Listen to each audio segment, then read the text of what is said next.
তো hi guys, আমি আবারও চলে এসেছি আপনাদের সামনে আমার ভালোবাসা রান্নার চ্যানেলে একটা নতুন দিনের নতুন সকালের নতুন ভিডিও নিয়ে। দেখতেই পাচ্ছেন আকাশটা কত সুন্দর লাগছে।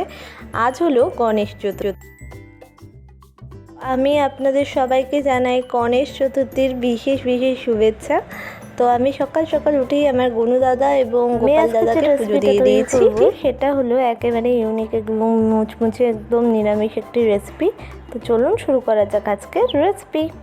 আজকে আমি যে রেসিপিটা করতে চলেছি সেটা হলো মুচমুচে সুজির পপকর্ন। এই রেসিপিটা বানানোর জন্য লাগছে আমার হাফ কাপ মতো সুজি। আমি হাফ কাপ সুজিতে 100 গ্রাম মতো টক দই দিচ্ছি। আপনার যতটা লাগবে সেই পরিমাণ অনুযায়ী দেবেন। তো এবার আমি সুজিটার সাথে দইটাকে ভালো করে মাখিয়ে নিচ্ছি। দেখুন এরকম করে মাখিয়ে নেবেন। আর অবশ্যই টক দইটা জল ঝরানো টক দই দেবেন, না হলে পপকর্নটা ঠিকভাবে তৈরি হবে না, সুজিটা বেশি নেতিয়ে যাবে। এটা দিয়ে সুজিটাকে ভালো করে মাখিয়ে নিচ্ছি। এবার এটাকে আধ ঘন্টা মতো রেস্টিং টাইম দিয়ে ঢাকা দিয়ে দেবো। আধা ঘন্টা হয়ে গেছে, আমি সুজি আর দইটা খুলে নিচ্ছি। দেখুন সুজির সাথে দইটা কেমনভাবে মিশে গেছে এবং সুজিটা কতটা ফুলে উঠেছে আর কতটা নরম হয়ে। তো দই এবং সুজির মণ্ডটার মধ্যে আমি এবার দিয়ে দিলাম হাফ ইঞ্চি মতো আদা কুচি। এবার আমি দই এবং সুজির মণ্ডের মধ্যে দিয়ে দিলাম হাফ ক্যাপসিকাম কুচি। এবার আমি দই এবং সুজির মণ্ডের মধ্যে দিলাম হাফ টমেটো কুচি। এটা আপনি আপনার পরিমাণ মতো দিয়ে নেবেন। এই সুজি আর দইয়ের মণ্ডটার মধ্যে দিয়ে দিলাম একটুখানি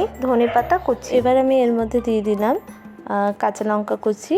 এটা আপনি আপনার পরিমাণ মতো দিয়ে নেবেন। এবার আমি এর মধ্যে দিয়েছি হাফ চামচ মতো খাবার সোডা। এই খাবার সোডাটা দিলে পপকর্নটা মুচমুচে হবে। এবার আমি এর মধ্যে দিয়ে দিচ্ছি পরিমাণ মতো নুন। এটা আপনি আপনার পরিমাণ মতো দিয়ে নেবেন। তো এবার আমি এর মধ্যে দিয়ে দিচ্ছি একটু পরিমাণে লঙ্কার গুঁড়ো। এটা আপনি দিতেও পারেন আবার নাও দিতে পারেন, এর বদলে গোলমরিচের গুঁড়ো দিতে পারে। তো এবার আমি এর মধ্যে দিয়ে দিচ্ছি একটুখানি চিনি। এটা আসল রেসিপিতে নেই, এটা আপনি নাও দিতে পারেন। তো এর মধ্যে আমি 1 চামচ মতো একটু রিফাইন্ড অয়েল দিয়ে দিচ্ছি, যাতে এর ময়েশ্চারটা লক হয়ে থাকে আর সুজিটা তাড়াতাড়ি শুকিয়ে না যায়। সুজি এবং দইয়ের মণ্ডটাকে টমেটো কুচি, লঙ্কা কুচি, ক্যাপসিকাম কুচি, ধনেপাতা কুচি, নুন, মিষ্টি, খাওয়ার সোডা, লঙ্কার গুঁড়ো আর 1 চামচ মতো রিফাইন্ড অয়েল দিয়ে ভালো করে মাখিয়ে নিচ্ছি, যাতে সব কিছু এই সুজি এবং দইয়ের মণ্ডটার মধ্যে মিশে যায়। এগুলো দিয়ে মাখার পর একটু ময়েশ্চারটা বেড়ে যাচ্ছিলো, তাই আমি আর একটু শুকনো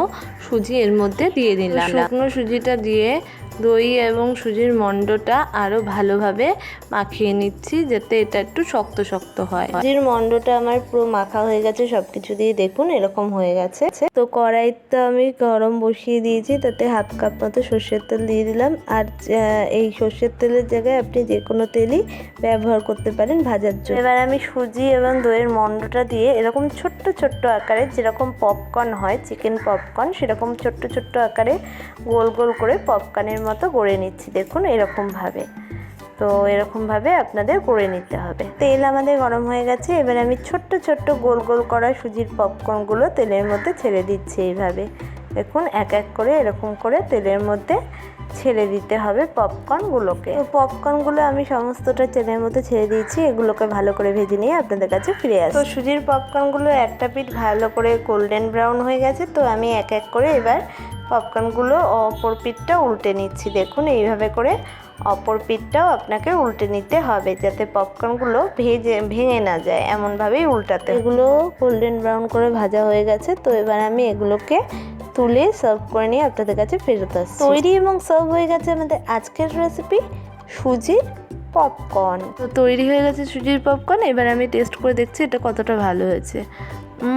এটা জাস্ট ইয়াম্মি আর অসাধারণ হয়েছে, আর খুবই কুরকুরে হয়েছে। এটা এমনই খেতে হয়েছে যে চিকেন পপকর্নকেও হার মানাচ্ছে। এমনই সমস্ত ইউনিক এবং অসাধারণ রেসিপি পেতে অবশ্যই আমাদের চ্যানেলটাকে সাবস্ক্রাইব করবেন।